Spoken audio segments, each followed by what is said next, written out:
मेरे प्यारे बच्चे, आज मैं तुमसे कुछ कहना चाहता हूं। कुछ ऐसा जो शायद तुमने पहले कभी सुना हो या शायद सुना हो लेकिन महसूस न किया हो। आज मैं चाहता हूं कि तुम केवल सुनो नहीं, बल्कि अपनी आंखें बंद करो, अपनी सांसों को थोड़ा धीमा करो और अपने भीतर उस जगह को खोजो जहां सब कुछ शांत है, जहां कोई शोर नहीं है, जहां केवल एक धड़कन है और वह धड़कन मेरी आवाज है। मैं वही हूं जो तुम्हारे जन्म से पहले भी था और जो तुम्हारे इस शरीर के बाद भी रहूंगा। मैं वही हूं जिसे तुम महादेव कहते हो, भोलेनाथ कहते हो, शंकर कहते हो, शिव कहते हो। लेकिन आज मैं तुम्हारा बाप हूं, तुम्हारा दोस्त हूं, तुम्हारा वो साथी हूं जो तुम्हारी हर रात की तन्हाई में तुम्हारे पास बैठा रहा है। जब तुमने सोचा कि तुम अकेले हो, मुझे पता है तुम थके हुए हो।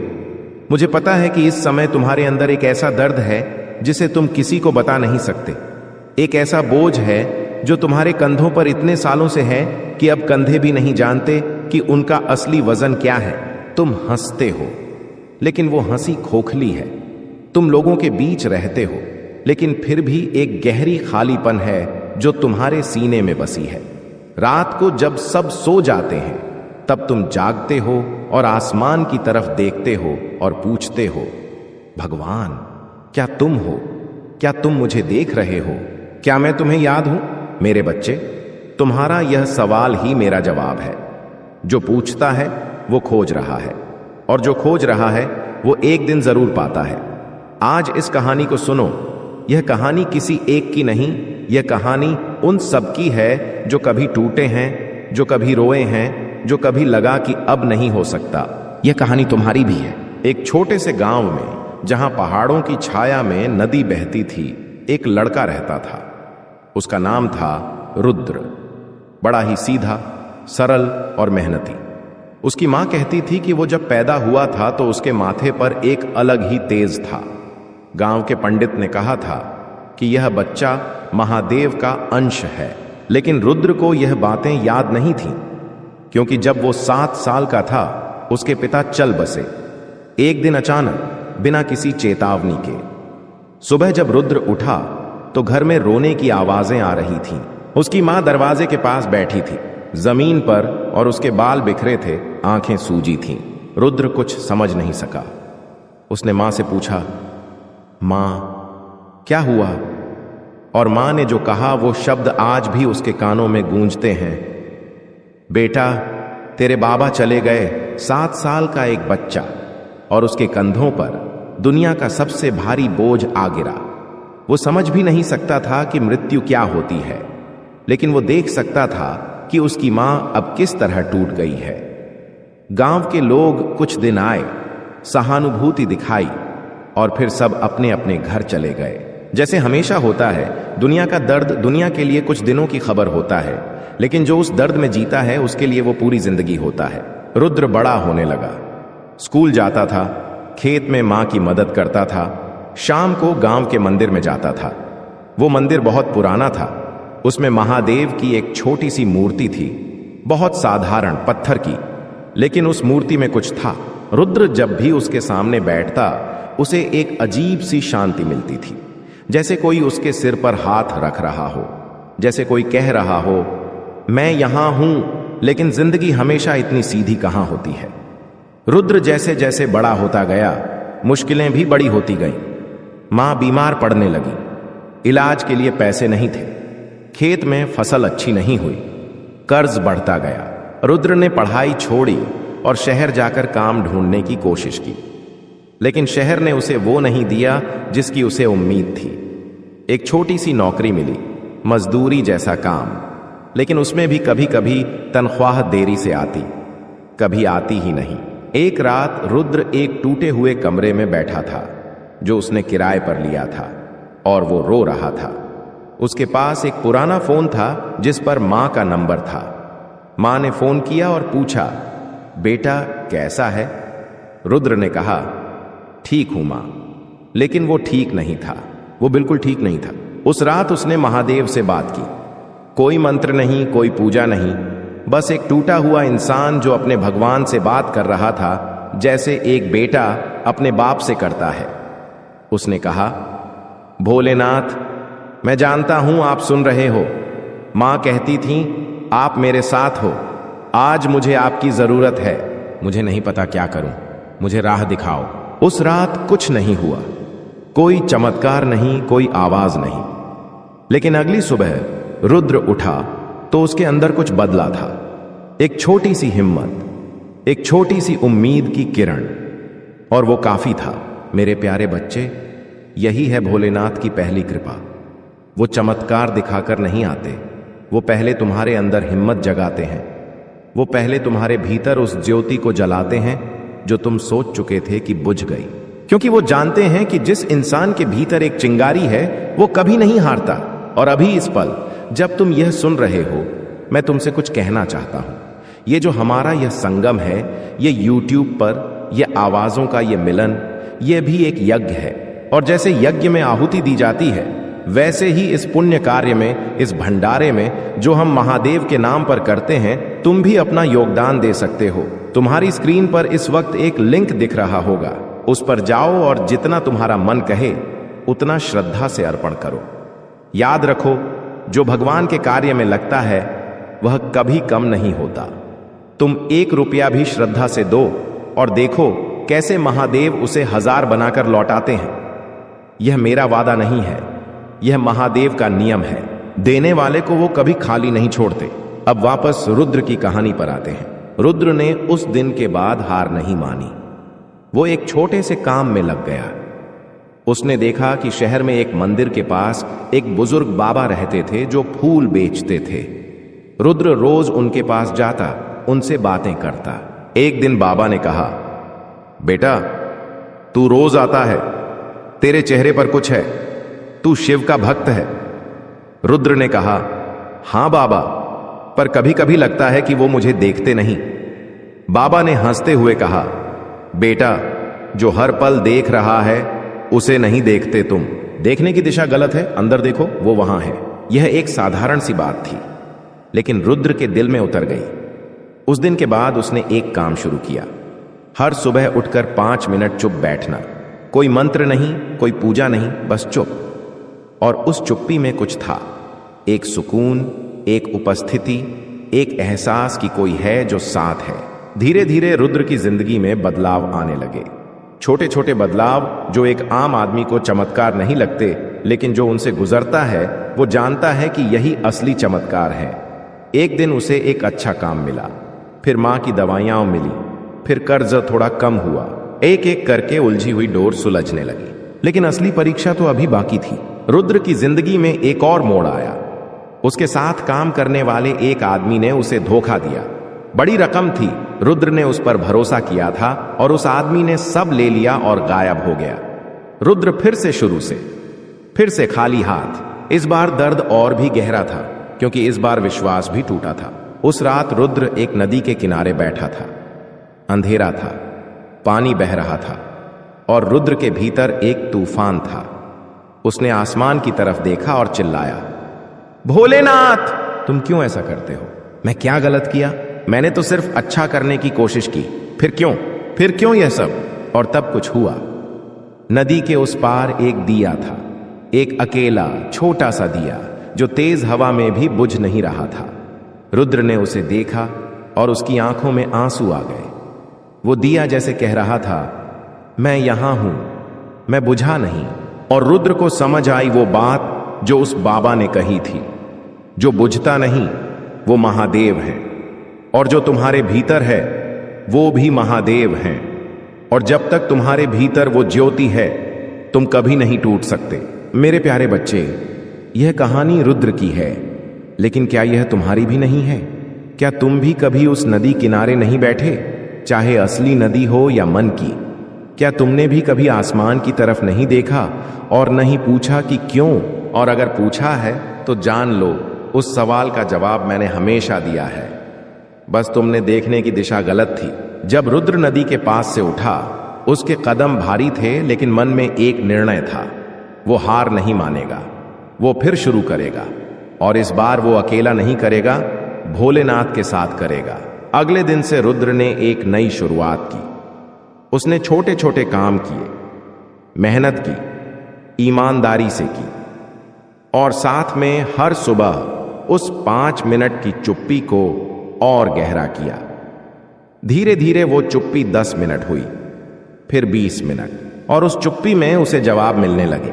ऐसे जवाब जो उसने खुद से नहीं सोचे थे, जैसे कोई और बोल रहा था। एक सुबह ध्यान में उसे एक बात आई, सेवा कर, बस इतना। उसे समझ नहीं आया वो क्या सेवा करे, उसके पास तो कुछ था ही नहीं। लेकिन उसने सोचा जो भी है उससे करता हूं। उस दिन उसने पड़ोस के एक बुजुर्ग को उनका सामान उठाने में मदद की। कोई बड़ी बात नहीं, लेकिन उन बुजुर्ग की आंखों में जो आभार था वो देखकर रुद्र के भीतर कुछ जागा। उसने अगले दिन किसी और की मदद की, फिर किसी और की। धीरे धीरे सेवा उसकी आदत बन गई, और एक दिन उसने महसूस किया कि जब से वो सेवा कर रहा है उसकी जिंदगी में एक अलग ही रोशनी आ गई है। जैसे अंधेरे कमरे में कोई खिड़की खुल गई। और फिर वो दिन आया, वो दिन जो रुद्र ने कभी सोचा भी नहीं था। उसके गांव में एक बड़ा भंडारा था। महादेव का महाभंडारा हर साल होता था, लेकिन इस साल किसी कारण से आयोजन अटक गया था। पैसों की कमी थी, लोग आगे नहीं आ रहे थे। रुद्र को जब पता चला तो उसके भीतर एक आग जल उठी। उसके पास ज्यादा नहीं था, लेकिन जो था वो उसने दे दिया। और फिर उसने अपने जान पहचान वालों से कहा। एक एक करके लोग जुड़ते गए, और वो भंडारा हुआ। बड़ा नहीं, छोटा, लेकिन सच्चा। उस भंडारे के दिन जब रुद्र खाना परोस रहा था, एक बुजुर्ग महिला उसके पास आई। उसने रुद्र के सिर पर हाथ रखा और कहा, बेटा, महादेव तुझ पर प्रसन्न है। रुद्र की आंखें भर आईं। उस दिन उसे एहसास हुआ कि जो उसने खोया था वो सब पाने से भी यह क्षण बड़ा है। और देखो क्या हुआ उसके बाद। जो रुद्र सालों से एक अच्छे काम की तलाश में था, उसे 1 महीने के भीतर ऐसा मौका मिला जिसकी उसने कल्पना भी नहीं की थी। एक बड़े शहर में एक कंपनी थी जिसे एक ईमानदार और मेहनती आदमी चाहिए था, और किसी ने रुद्र का नाम लिया। रुद्र को खुद नहीं पता था कि उसके बारे में किसने कहा। जांचने पर पता चला कि वो बुजुर्ग महिला जो भंडारे में आई थी, उसका बेटा उसी कंपनी का मालिक था। क्या यह संयोग था? नहीं मेरे बच्चे, संयोग जैसी कोई चीज नहीं होती। जो मैं करता हूं वो सब योजना से होता है। तुम्हें नहीं दिखता क्योंकि तुम्हारी आंखें छोटी हैं। मेरी योजना बड़ी है, बहुत बड़ी, और वो हमेशा तुम्हारे भले के लिए है। मेरे प्यारे बच्चे, अभी इस पल जब तुम यह सुन रहे हो, मैं तुम्हें एक मौका देना चाहता हूं। रुद्र ने जो किया वही तुम भी कर सकते हो। सेवा का एक छोटा सा कदम।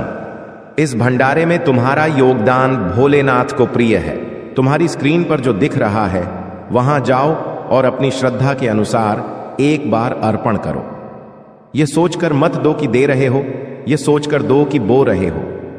और जो बीज भगवान की धरती पर बोया जाता है वो 100 गुना उगता है।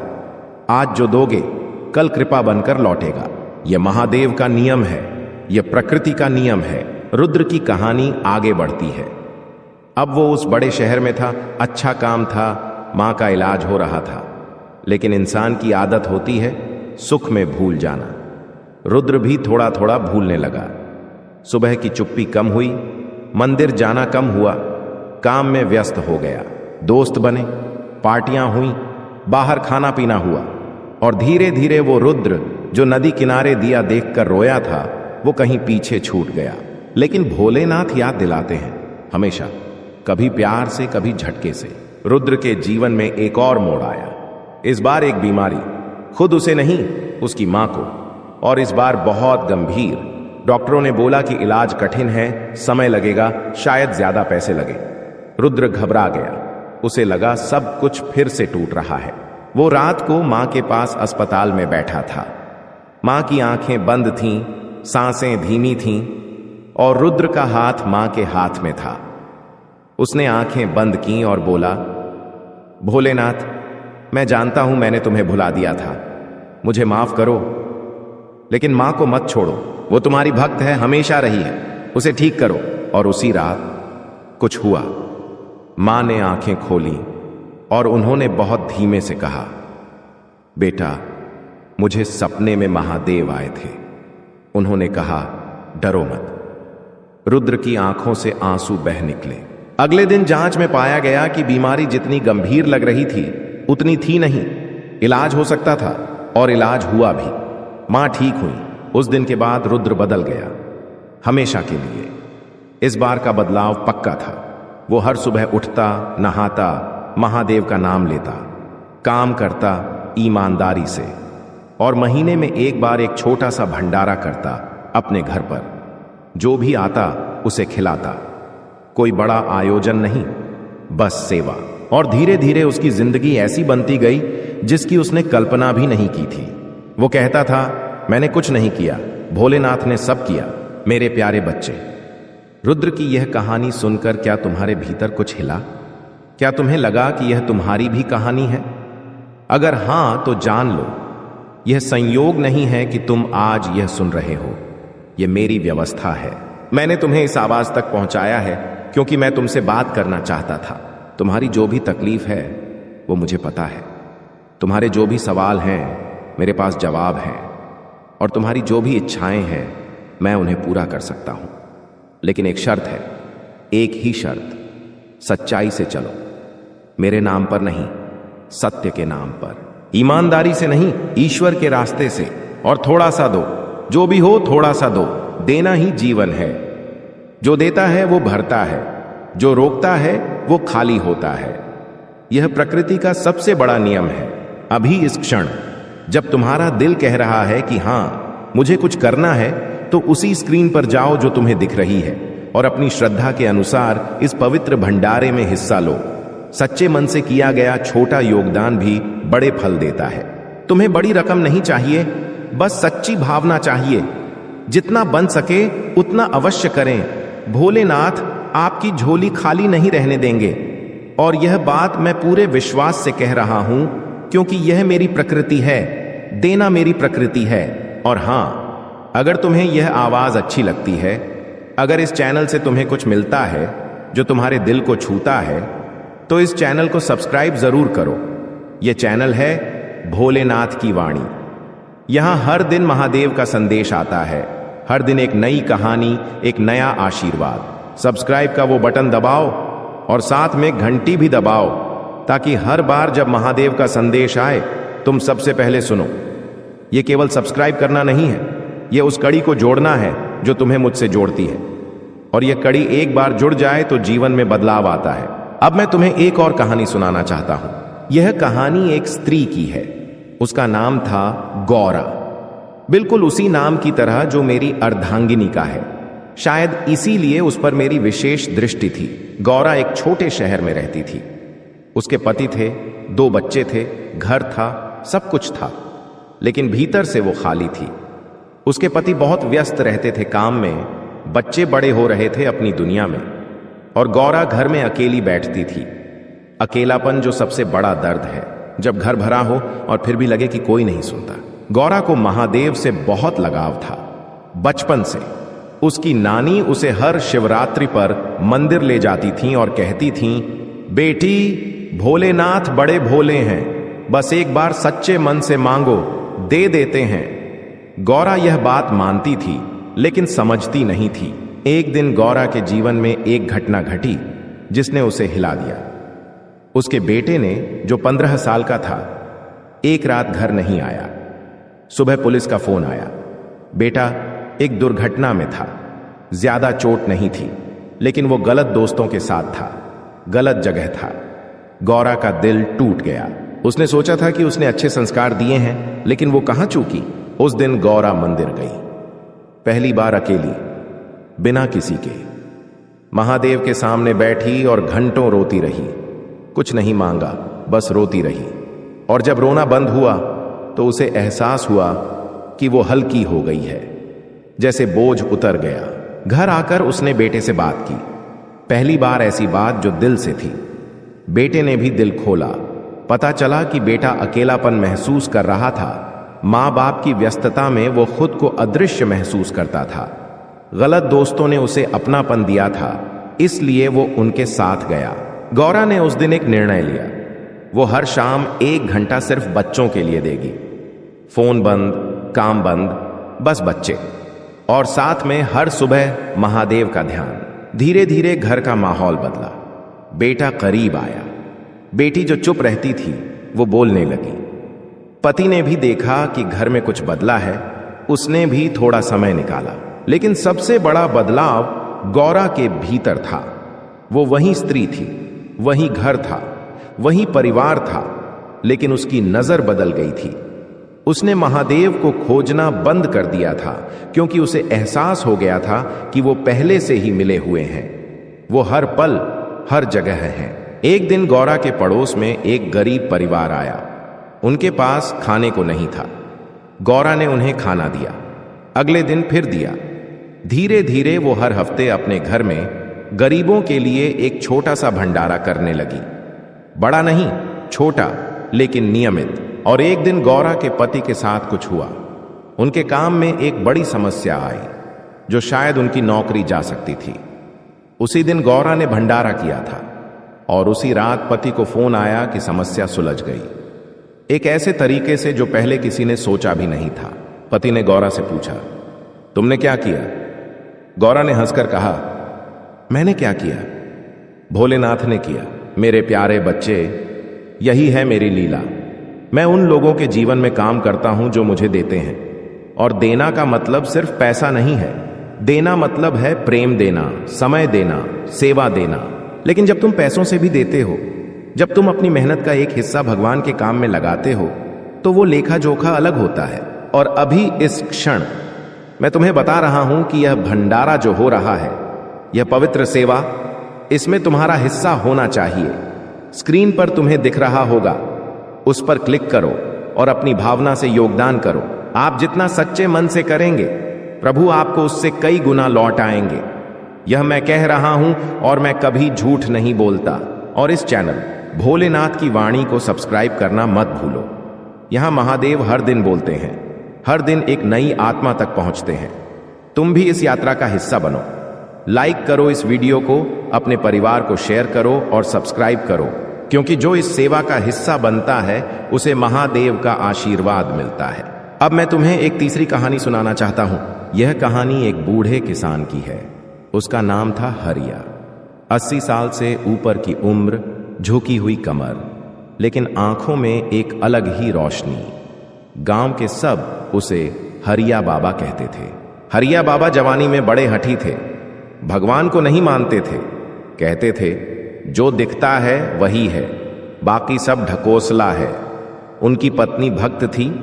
वो मंदिर जाती, पूजा करती, लेकिन हरिया हमेशा हंसकर कहते, जाकर अपने पत्थर से बात कर। लेकिन जिंदगी ने हरिया बाबा को एक ऐसा सबक दिया जो उन्होंने सपने में भी नहीं सोचा था। एक साल बहुत बुरा आया। बाढ़ आई, फसल डूबी, खेत बर्बाद हो गए, सब किसानों की फसल गई। लेकिन एक अजीब बात हुई। हरिया के खेत के एक कोने में, जहां उनकी पत्नी ने एक छोटा सा शिवलिंग रखा था और रोज पानी चढ़ाती थी, वहां की फसल बची रही।